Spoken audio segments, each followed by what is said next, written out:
بسم الله الرحمن الرحيم. أتى أمر الله فلا تستعجلوه سبحانه وتعالى عما يشركون. ينزل الملائكة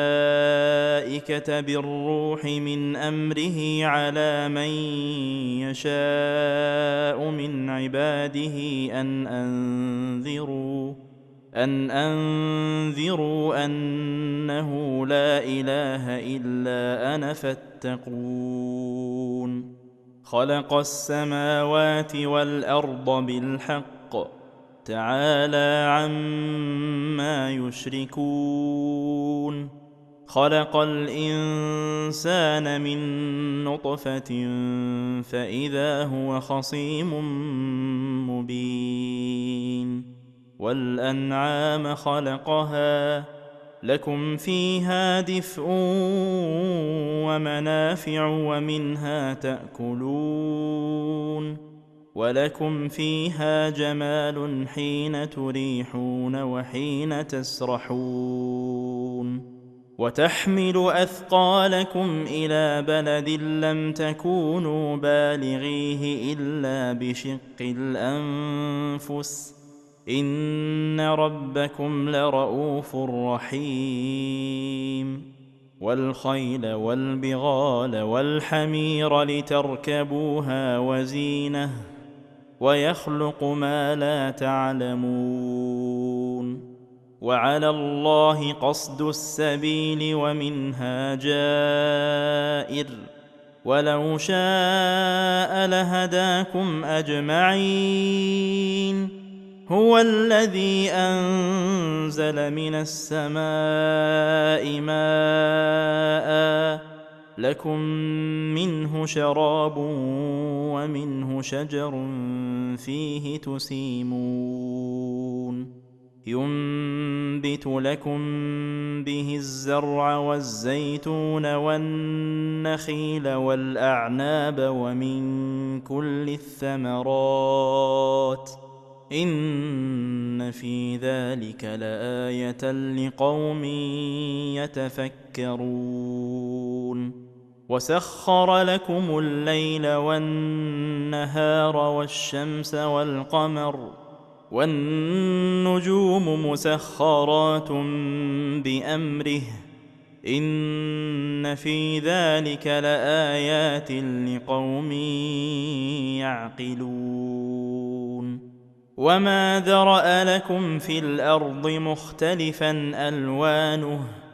إن في ذلك لآية لقوم يذكرون. وهو الذي سخر البحر لتأكلوا منه لحما طريا وتستخرجوا منه حلية تلبسونها وترى الفلك مواخر فيه ولتبتغوا من فضله ولعلكم تشكرون. وألقى في الأرض رواسي أن تميد بكم وأنهارا وسبلا لعلكم تهتدون. وعلامات وبالنجم هم يهتدون. أفمن يخلق كمن لا يخلق أفلا تذكرون. وإن تعدوا نعمة الله لا تحصوها إن الله لغفور رحيم. والله يعلم ما تسرون وما تعلنون. والذين يدعون من دون الله لا يخلقون شيئا وهم يخلقون. أموات غير أحياء وما يشعرون أيان يبعثون. إلهكم إله واحد فالذين لا يؤمنون بالآخرة قلوبهم منكرة وهم مستكبرون لا جرم أن الله يعلم ما يسرون وما يعلنون إنه لا يحب المستكبرين وإذا قيل لهم ماذا أنزل ربكم قالوا أساطير الأولين ليحملوا أوزارهم كاملة يوم القيامة ومن أوزار الذين يضلونهم بغير علم ألا ساء ما يزرون قد مكر الذين من قبلهم فأتى الله بنيانهم من القواعد فخر عليهم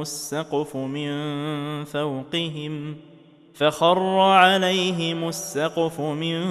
فوقهم وأتاهم العذاب من حيث لا يشعرون ثم يوم القيامة يخزيهم ويقول أين شركائي الذين كنتم تشاقون فيهم قال الذين أوتوا العلم إن الخزي اليوم والسوء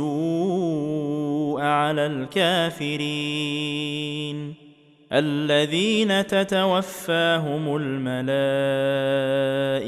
ظالمي أنفسهم فألقوا السلم ما كنا نعمل من سوء بلى إن الله عليم بما كنتم تعملون فادخلوا أبواب جهنم خالدين فيها فلبئس مثوى المتكبرين وقيل للذين اتقوا ماذا أنزل ربكم قالوا خيرا للذين أحسنوا في هذه الدنيا حسنة ولدار الآخرة خير ولنعم دار المتقين جنات عدن يدخلونها تجري من تحتها الأنهار لهم فيها ما يشاءون كذلك يجزي الله المتقين الذين تتوفاهم الملائكة طيبين يقولون سلام عليكم ادخلوا الجنة بما كنتم تعملون هل ينظرون إلا أن تأتيهم الملائكة أو يأتي أمر ربك كذلك فعل الذين من قبلهم وما ظلمهم الله ولكن كانوا أنفسهم يظلمون فأصابهم سيئات ما عملوا وحاق بهم ما كانوا به يستهزئون وقال الذين أشركوا لو شاء الله ما عبدنا من دونه من شيء نحن ولا آباؤنا ولا حرمنا من دونه من شيء كذلك فعل الذين من قبلهم فهل على الرسل إلا البلاغ المبين ولقد بعثنا في كل أمة رسولا أن اعبدوا الله واجتنبوا الطاغوت فمنهم من هدى الله ومنهم من حقت عليه الضلالة فسيروا في الأرض فانظروا كيف كان عاقبة المكذبين إن تحرص على هداهم فإن الله لا يهدي من يضل وما لهم من ناصرين وأقسموا بالله جهد أيمانهم لا يبعث الله من يموت بلى وعدا عليه حقا ولكن أكثر الناس لا يعلمون ليبين لهم الذي يختلفون فيه وليعلم الذين كفروا أنهم كانوا كاذبين إنما قولنا لشيء إذا أردناه أن نقول له كن فيكون والذين هاجروا في الله من بعد ما ظلموا لنبوئنهم في الدنيا حسنة ولأجر الآخرة أكبر لو كانوا يعلمون الذين صبروا وعلى ربهم يتوكلون وما أرسلنا من قبلك إلا رجالا نوحي إليهم فاسألوا أهل الذكر إن كنتم لا تعلمون بالبينات والزبر وأنزلنا إليك الذكر لتبين للناس ما نزل إليهم ولعلهم يتفكرون أفأمن الذين مكروا السيئات أن يخسف الله بهم الأرض أو يأتيهم العذاب من حيث لا يشعرون أو يأخذهم في تقلبهم فما هم بمعجزين أو يأخذهم على تخوف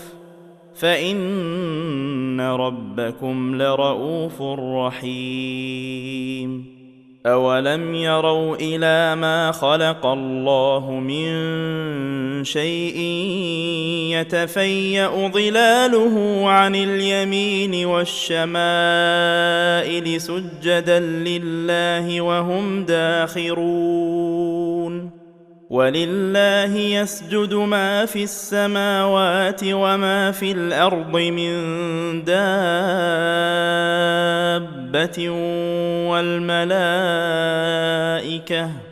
والملائكة وهم لا يستكبرون يخافون ربهم من فوقهم ويفعلون ما يؤمرون وقال الله لا تتخذوا إلهين اثنين إنما هو إله واحد فإياي فارهبون وله ما في السماوات والأرض وله الدين واصبا أفغير الله تتقون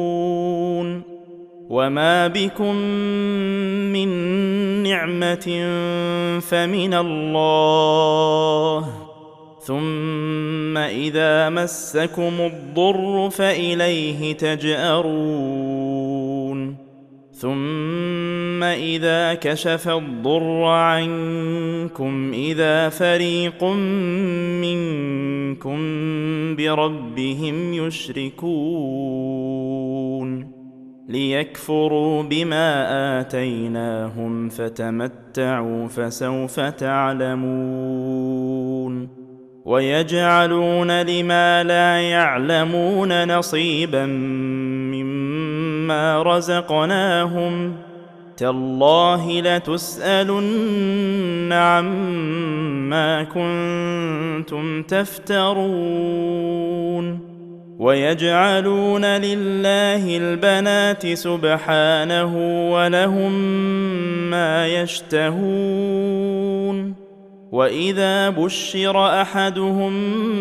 بالأنثى ظل وجهه مسودا وهو كظيم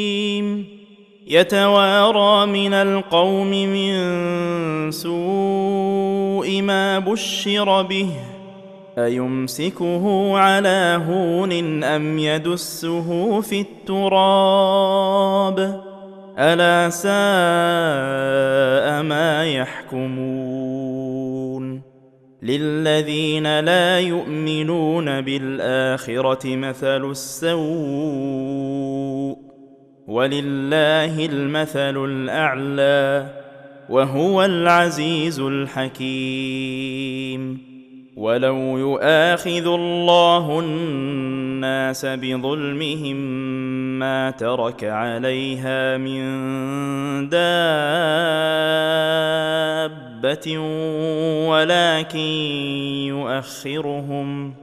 ولكن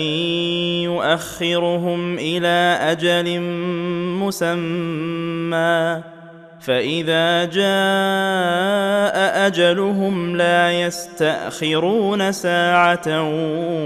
ولا يستقدمون ويجعلون لله ما يكرهون وتصف ألسنتهم الكذب أن لهم الحسنى لا جرم أن لهم النار وأنهم مفرطون تالله لقد أرسلنا إلى أمم من قبلك فزين لهم الشيطان أعمالهم فهو وليهم اليوم ولهم عذاب أليم وما أنزلنا عليك الكتاب إلا لتبين لهم الذي اختلفوا فيه وهدى ورحمة لقوم يؤمنون والله أنزل من السماء ماء فأحيا به الأرض بعد موتها إن في ذلك لآية لقوم يسمعون وإن لكم في الأنعام لعبرة نسقيكم مما في بطونه من بين فرث ودم لبنا خالصا سائغا للشاربين ومن ثمرات النخيل والأعناب تتخذون منه سكرا ورزقا حسنا إن في ذلك لآية لقوم يعقلون وأوحى ربك إلى النحل أن اتخذي من الجبال بيوتا ومن الشجر ومما يعرشون ثم كلي من كل الثمرات فاسلكي سبل ربك ذللا يخرج من بطونها شراب مختلف ألوانه فيه شفاء للناس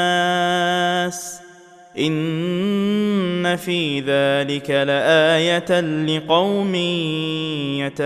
يتفكرون والله خلقكم ثم يتوفاكم ومنكم من يرد إلى أرذل العمر لكي لا يعلم بعد علم شيئا إن الله عليم قدير والله فضل بعضكم على بعض في الرزق فما الذين فضلوا براد رزقهم على ما ملكت أيمانهم فهم فيه سواء أفبنعمة الله يجحدون والله جعل لكم من أنفسكم أزواجا وجعل لكم من أزواجكم بنين وحفدة ورزقكم من الطيبات أفبالباطل يؤمنون وبنعمة الله هم يكفرون ويعبدون من دون الله ما لا يملك لهم رزقا من السماوات والأرض شيئا ولا يستطيعون فلا تضربوا لله الأمثال إن الله يعلم وأنتم لا تعلمون ضرب الله مثلا عبدا مملوكا لا يقدر على شيء ومن رزقناه منا رزقا حسنا فهو ينفق منه سرا وجهرا هل يستوون الحمد لله بل أكثرهم لا يعلمون وضرب الله مثلا الرجلين أحدهما أبكم لا يقدر على شيء وهو كل على مولاه أينما يوجهه لا يأت بخير هل يستوي هو ومن يأمر بالعدل وهو على صراط مستقيم ولله غيب السماوات والأرض وما أمر الساعة إلا كلمح البصر أو هو أقرب إن الله على كل شيء قدير والله أخرجكم من بطون أمهاتكم لا تعلمون شيئا وجعل لكم السمع والأبصار والأفئدة لعلكم تشكرون ألم يروا إلى الطير مسخرات في جو السماء ما يمسكهن إلا الله إن في ذلك لآيات لقوم يؤمنون والله جعل لكم من بيوتكم سكنا وجعل لكم من جلود الأنعام بيوتا تستخفونها يوم ظعنكم ويوم إقامتكم ومن أصوافها وأوبارها وأشعارها أثاثا ومتاعا إلى حين والله جعل لكم مما خلق ظلالا وجعل لكم من الجبال أكنانا وجعل لكم سرابيل تقيكم الحر وسرابيل تقيكم بأسكم كذلك يتم نعمته عليكم لعلكم تسلمون فإن تولوا فإنما عليك البلاغ المبين يعرفون نعمة الله ثم ينكرونها وأكثرهم الكافرون ويوم نبعث من كل أمة شهيدا ثم لا يؤذن للذين كفروا ولا هم يستعتبون وإذا رأى الذين ظلموا العذاب فلا يخفف عنهم ولا هم ينظرون وإذا رأى الذين أشركوا شركاءهم قالوا ربنا هؤلاء شركاؤنا الذين كنا ندعو من دونك فألقوا إليهم القول إنكم لكاذبون وألقوا إلى الله يومئذ السلم وضل عنهم ما كانوا يفترون الذين كفروا وصدوا عن سبيل الله زدناهم عذابا فوق العذاب بما كانوا يفسدون ويوم نبعث في كل أمة شهيدا عليهم من أنفسهم وجئنا بك شهيدا على هؤلاء ونزلنا عليك الكتاب تبيانا لكل شيء وهدى ورحمة وبشرى للمسلمين إن الله يأمر بالعدل والإحسان وإيتاء ذي القربى وينهى عن الفحشاء والمنكر والبغي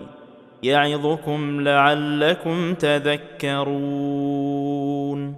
وأوفوا بعهد الله إذا عاهدتم ولا تنقضوا الأيمان بعد توكيدها وقد جعلتم الله عليكم كفيلا إن الله يعلم ما تفعلون ولا تكونوا كالتي نقضت غزلها من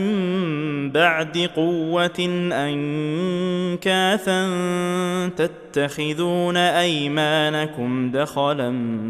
بينكم أن تكون أمة هي أربى من أمة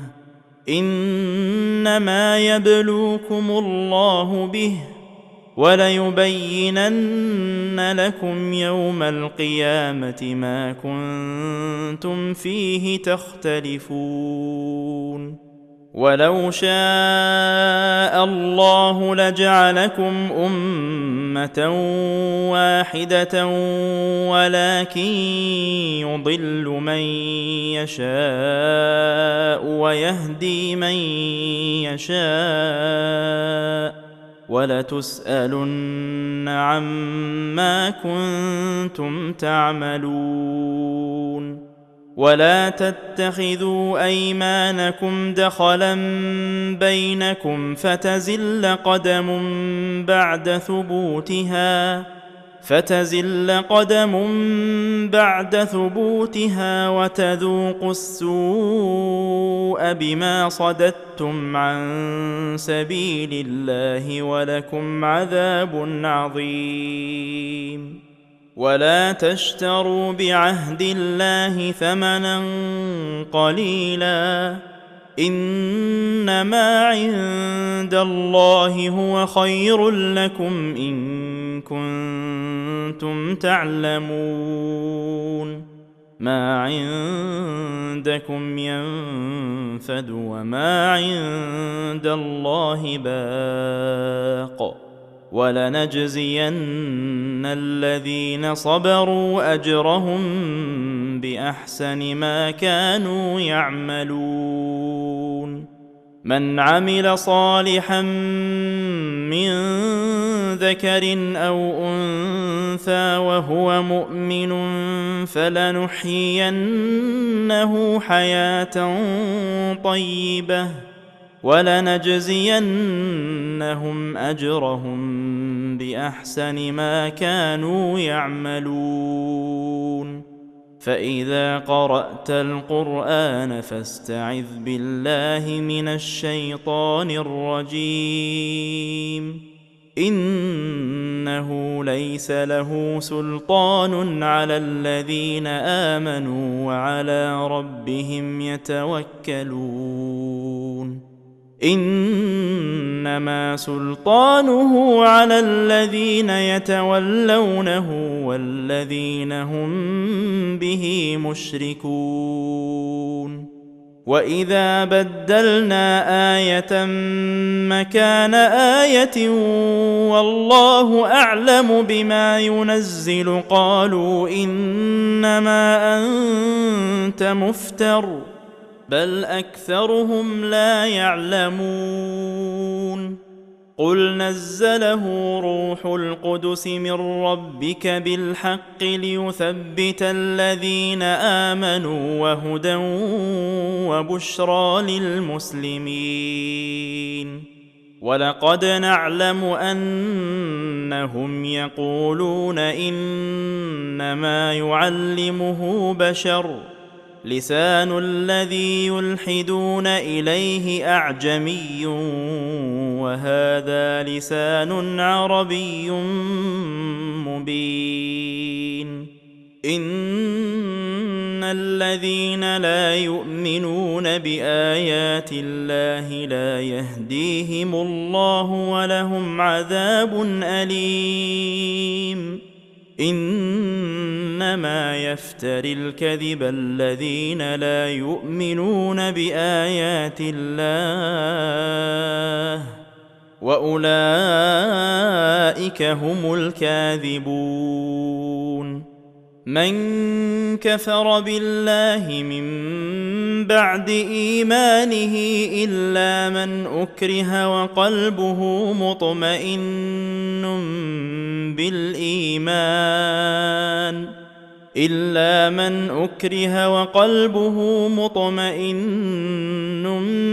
بالإيمان ولكن من شرح بالكفر صدرا فعليهم غضب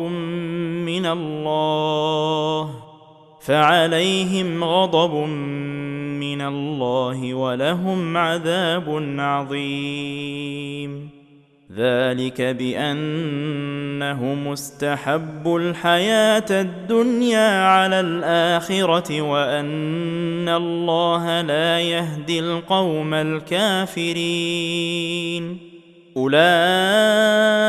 الذين طبع الله على قلوبهم وسمعهم وأبصارهم وأولئك هم الغافلون. لا جرم أنهم في الآخرة هم الخاسرون. ثم إن ربك للذين هاجروا من بعد ما فتنوا ثم جاهدوا وصبروا إن ربك من بعدها لغفور رحيم. يوم تأتي كل نفس تجادل عن نفسها وتوفى كل نفس ما عملت وهم لا يظلمون. وضرب الله مثلا قرية كانت آمنة مطمئنة يأتيها رزقها رغدا من كل مكان فكفرت بأنعم الله فأذاقها الله لباس الجوع والخوف بما كانوا يصنعون. ولقد جاءهم رسول منهم فكذبوه فأخذهم العذاب وهم ظالمون. فكلوا مما رزقكم الله حلالا طيبا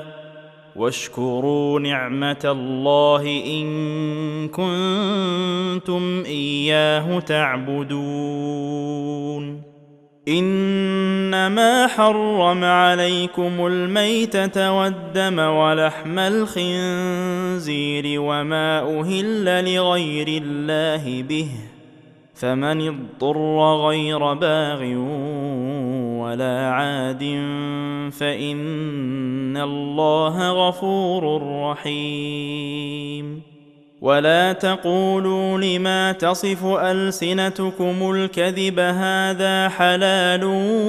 وهذا حرام لتفتروا على الله الكذب إن الذين يفترون على الله الكذب لا يفلحون متاع قليل